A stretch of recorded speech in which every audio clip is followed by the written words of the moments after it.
Rush 971. Salut à tous, c'est Rush971, j'espère que vous allez bien. On se retrouve pour un nouveau commentary. Et oui, les deux dernières vidéos que j'ai faites, c'était du live. Alors il y avait effectivement un avec mes abonnés où il y avait Killer Russia qui avait pété la bombe. Et le précédent, la toute dernière vidéo, c'était un commentary, un crazy commentary avec mes amis belges sur effectivement un peu à la manière commentateur sportif. Alors sur cette vidéo, c'était vraiment quelque chose de totalement fun. Alors c'est quelque chose qu'on a mis en place. Je voulais faire un commentary avec d'autres personnes, un trial. Et en fait, comme ils étaient cette partie-là, bon, je l'aimais bien, c'était en domination, ça changeait.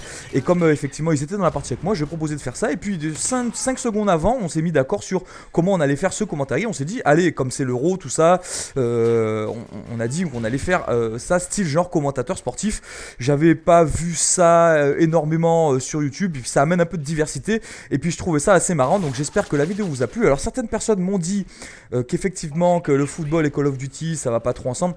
Certes, mais on va dire que c'est un commentary fun. C'était un trial commentary fun. C'est pour amener un petit peu de joie de vivre, et puis une petite dédicace aussi pour le fait que ce soit l'Euro et les amateurs de foot. Bon ben peut-être que ça leur a plu, les gens qui aiment pas trop le foot ça leur a pas plu. Bon ben voilà, on peut pas plaire à tout le monde, ça c'est sûr, mais au moins ça amène un petit peu de diversité. Donc voilà pour cette petite mise au point, enfin mise au point sans en être une. C'était par rapport à 2-3 commentaires que j'avais vus sur ma dernière vidéo.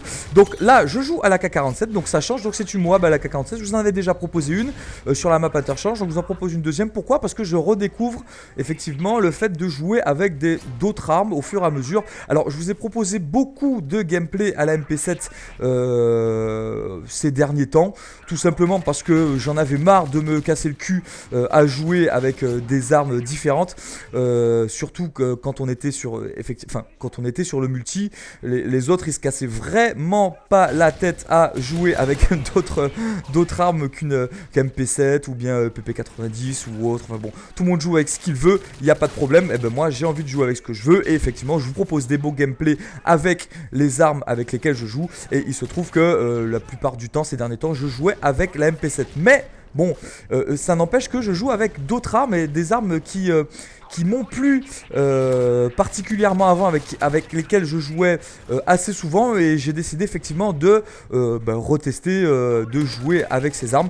Donc notamment l'AK-47. Alors l'AK-47 qui est une arme qui est selon moi moins utilisé que sur les autres Call of Duty. Alors là sur Black Ops, bon on va dire que c'est pas du tout la même arme sur Black Ops et sur Modern Warfare, que ce soit le 2 ou le 3, elles sont assez semblables, quoique je pense que celle de Modern Warfare 2 était peut-être un peu plus performante que celle de Modern Warfare 3, mais il n'empêche qu'elle est puissante. Alors elle manque effectivement de recul, mais alors quand on maîtrise le recul de cette arme, je peux vous dire qu'elle est vraiment redoutable, et je vous conseille de jouer avec elle si vous n'avez pas encore testé, parce que ça vaut vraiment le coup. À partir du moment où on a maîtrisé le recul, de toute façon c'est comme tout, à partir du moment où on joue avec une arme et qu'on maîtrise, il faut jouer avec elle pour maîtriser en tout cas. Et effectivement si on teste pas, si au bout de 2 parties on en a marre parce que on n'arrête pas de se faire tuer, qu'on n'arrive pas à tuer ou qu'on n'arrive pas à la maîtriser, c'est vrai que c'est pas mal d'insister un peu afin de pouvoir la maîtriser, pour avoir de nouvelles sensations que de jouer toujours avec les armes, toujours avec les mêmes armes quoi. Alors je sais pas avec les armes avec lesquelles vous jouez, mais c'est vrai que souvent on prend le mauvais réflexe de ne pas tester d'autres armes parce qu'on se sent à l'aise avec une, et c'est vrai que ça manque un peu, comment vous expliquer, on manque un peu de diversité dans son jeu. Et je peux vous dire que de jouer un fusil d'assaut, quand on passe d'une mitraillette à un fusil d'assaut, je peux vous dire que on se sent un peu plus lent. Alors au départ on n'a pas forcément comment vous expliquer, on n'a pas forcément l'habitude de jouer comme cela quand on passe d'une mitraillette à un fusil d'assaut. Et c'est vrai qu'on n'a pas forcément l'habitude, donc on se sent un peu perdu, on a d'autres repères, il faut prendre d'autres repères. Mais une fois qu'on maîtrise effectivement le fusil d'assaut et qu'on sait qu'il faut jouer un peu plus de loin plutôt que d'aller au corps à corps, quoique le fusil d'assaut au corps à corps reste quand même une bonne arme, il faut dire que on s'améliore dans d'autres compartiments du jeu, et ça nous permet de nous améliorer, alors que eux, ouh là là là, je coupe ma pensée, parce que eux ils sont restés au fond sur B pendant toute la partie. Alors au départ, je me suis dit je vais les affronter face à face, je vais essayer d'user de malice en restant derrière le tracteur que voilà, mais ils avaient mis des insertions tactiques. Voilà, là par exemple, ben voilà, ils étaient deux, je me suis fait tuer. Ils avaient mis des insertions tactiques derrière et ils réapparaissaient toujours derrière. Alors tout au long de ma série MOAB qui va intervenir dans peu de temps, je vais tuer des mecs qui sont à l'insertion. C'est pas parce que je suis un mauvais joueur ou autre, c'est parce que franchement, c'est chiant. Là par exemple, là au moins il reviendra pas, ça c'est clair et net. Je l'ai attendu pendant un moment, mais au moins il reviendra pas. Franchement, j'en ai rien à foutre parce que je pense que si j'avais mis mon insertion, de toute façon, il aurait fait exactement pareil pour moi. Donc, effectivement, il y a des gens qui vont certainement dire ah ouais, il attend l'insertion. C'est comme les gens qui sont AFK. Très franchement. Le mec il est AFK, c'est pas mon problème. Moi je le vois devant moi, je le tue, j'en ai rien à foutre. Voilà. Alors que là, hop, petit C4 avec Claymore, ça fait une petite triple. Donc j'ai dû tuer. Avec l'explosion du C4, ça a dû exploser la Claymore sur quelqu'un qui venait de la poser. Enfin bref, c'était une triple assez sympathique. Et donc là j'ai démarré ma série. Donc effectivement, alors que je joue en arme secondaire avec le Colt, avec le couteau tactique, et je peux vous dire que ce Colt il vous sauve la vie à de grandes reprises. Et alors j'ai commencé à l'utiliser quand on avait mis en place qu'on commençait à faire un peu de compétition, un peu de desserto vite fait, qu'on a un peu laissé tomber pour le moment. On va voir si on y revient, on sait pas encore.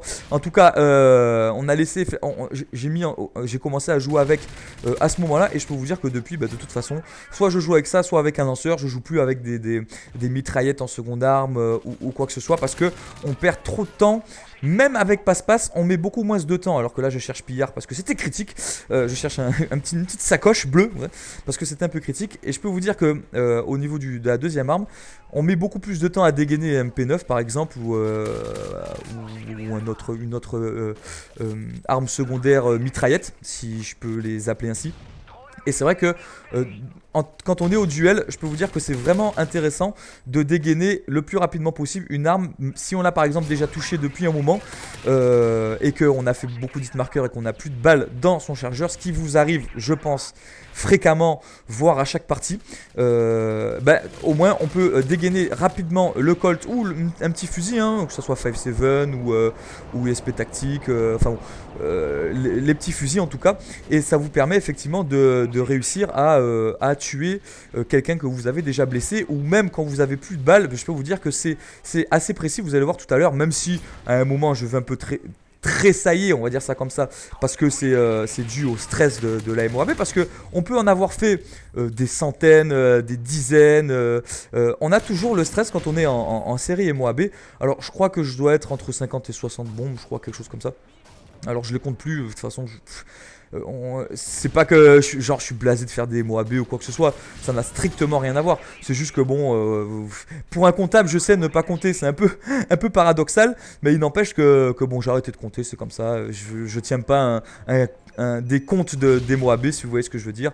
Ce n'est pas mon style. Alors que là j'avais plus de balles, donc j'attendais le mec qui était sur le côté, sans vouloir effectivement être campeur. Je savais qu'il était là, j'étais au Colt, je voulais pas prendre de risque, j'étais au moins 18 ou 19 là, quelque chose comme ça.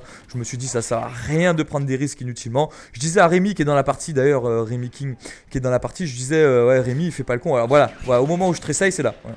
Là je fais n'importe quoi. Heureusement qu'il s'est pas retourné rapidement et genre no scope Titanic across the barrel, parce que sinon je crois que j'étais mort. Et j'avais plus de balles, donc j'ai pu récupérer un pillard. Donc voilà, je disais à Rémi tout à l'heure, vas-y va le tuer là, parce que ça fait depuis tout à l'heure il arrête pas de me saouler, il est sur le côté. Et donc je remercie Rémi de l'avoir tué. Donc voilà, j'espère que ce petit gameplay va vous plaire. Alors que là, merci tactique. Et oui, je joue en tactique pour ceux qui ne savaient pas. Ça aide vraiment, et surtout dans ces cas-là, le mec il tirait déjà avant moi et vous avez vu que j'ai pu redresser la situation. Alors voilà, toujours le même mec qui était avec insertion tactique avec son snipe, et je peux vous dire qu'au début de la partie il m'a fait tellement chier que j'avais aucun scrupule à le tuer, même après qu'il réapparaisse au niveau de son insertion tactique. Franchement j'en avais strictement rien à faire. Je crois que ça fait 3-4 fois que je dis rien à faire.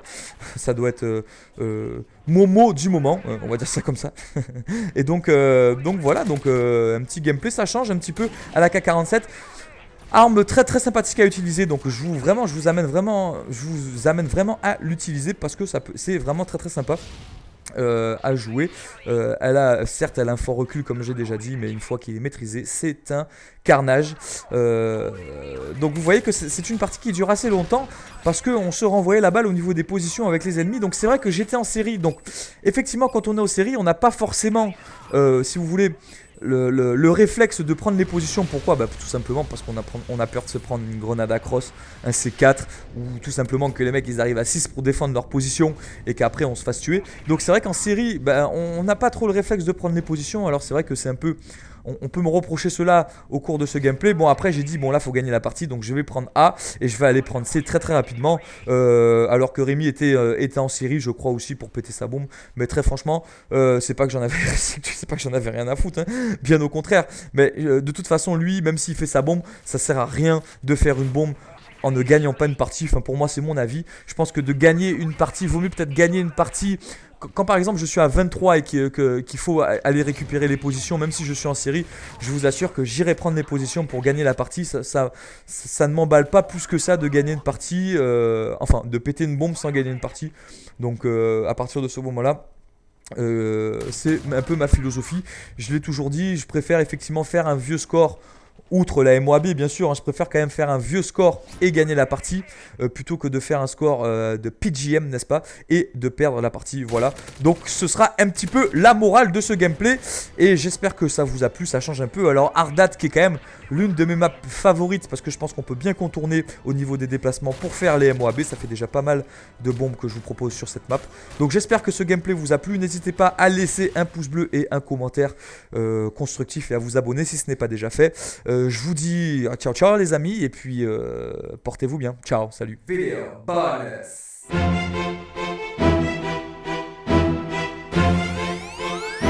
Nebji.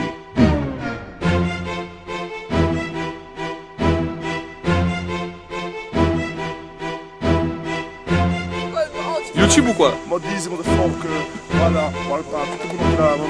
Motherfucker.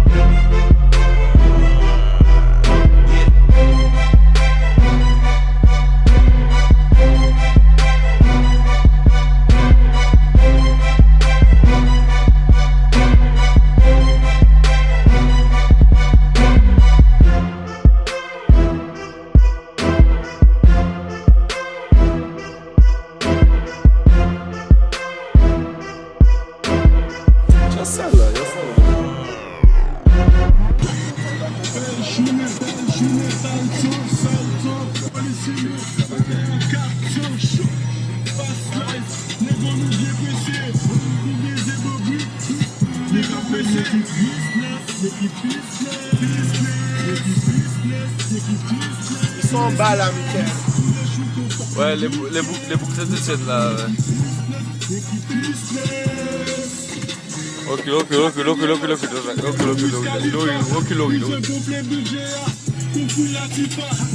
Attends.